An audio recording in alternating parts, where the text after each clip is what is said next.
Okay guys, welcome to Sacred Valley. This is a 4-minute battle. I'm going to play it at twice regular speed, so it's only going to take 2 minutes of your time for the battle proper, and I'll have a couple of comments at the end. I would first like to draw your attention to the #1 platoon on the enemy team. We've got Zealer from Meows, the Assassin 711 from EC, and UW 2010 from BT. While I greatly respect the abilities of these players and their eagerness to get into action and perform well, nevertheless, I think they overlooked a possibility on this map that a dedicated small force of inferior tanks might make a thrust straight up the middle, and you know, this notion was in the back of my mind the moment I saw what we were doing here. I'm platooned with 2 tier 6s. They were both grinding those vehicles. Striatedmanx in his VK360-1H and abritishwanabe in his KV85. And I suspect he didn't want to be here, but that's the perils of driving a tier 6 tank, especially in a platoon. This is the sort of thing you're going to face, but by avoiding close combat with their superior vehicles, we were able to change the outcome of this fight.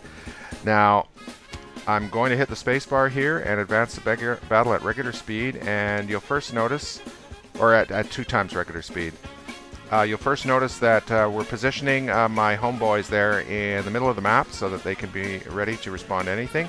And I'm making my first scouting pass here, and there's no lights. And at this point I was appalled to see a medium tank making an aggressive reconnaissance in a bottleneck where heavy vehicles congregate. His name is Kurtix31. Well, count me among the critics of Kurtix31 for doing something that ridiculous, and he's about to die. So there, I've just made another pass in the middle there without lighting anything up or being seen. And here's my final pass. You know, this is developing really quickly. So at this point, I, you know, whistled up my crew here, and we're going to make our move. And here they come. So just look at this, and you can see the battle going in the distance, and we're just going to avoid all that craziness over there and do our thing. So Manx and Wannabe have to go first because the T-28 prot could be back there, and I don't want to get hit. Now on the other flank, led by KiwiMark67 from Anvil, they've succeeded. Now, you know, there's a little comedy here with a bit of a traffic jam. And because the T-28 prot has not been detected at this point, I'm going to get that arty. And there he is. His name is rightwingfanatic. Well, if you're looking for somebody to track down and destroy a right-wing fanatic, I'm your man. And you'll see, you know, I'm wasting a lot of gold rounds there. You know, I didn't even know. I do that a lot. It's a bad mistake. Okay, back to your Ayn Rand library, fanatic. So as you can see, we're camping, and I'm just going to join these guys in here. Now, I told Manx that, you know, it's important not to knock stuff over while you're camping, and he, you know, the class clown proceeds to knock over everything and make a mockery of my instructions. A final word here. The T-28 prot was never seen. The only explanation I have is that he was following the heavies way over there by like C1 and was just so slow he was never seen and never entered the fight. His name is Woofer. You know, we might want to rename him Subwoofer for a subpar performance.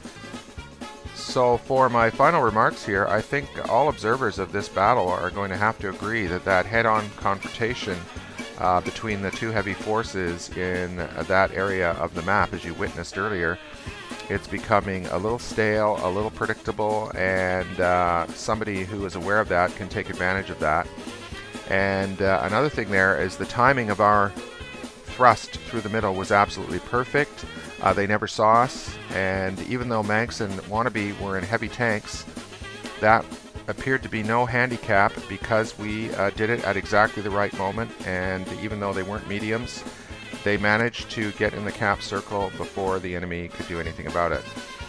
And what else? Oh, yes, I have to say that you know, it was very satisfying for me and my A20 to chase down that right-wing fanatic and eliminate that tier 8 arty. You could sort of call that stoning 2 birds with 1 kill. And as a final note, you will see that the T54 Mod 1, which is a very agile medium tank, his name is Korea Top. Now, that was not a top performance by Korea on a Korean map of all things.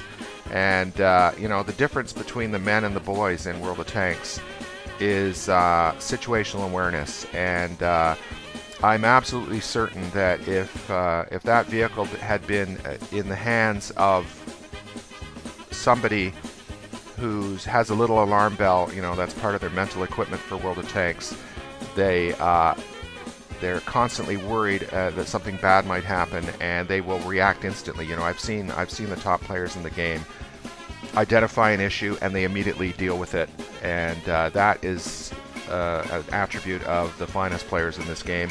And they've hurt me on many occasions because I expected, oh, we're going to accomplish this, and look who shows up. You know, the guy from Otter, the guy from Boba, or whatever. So, you know, number 1 platoon over there. That's my advice to you. In order to get better, you know. I know I'm a tomato officially, but not really.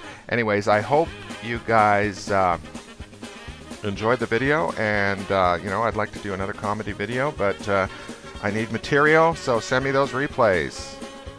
Thank you very much, and good night.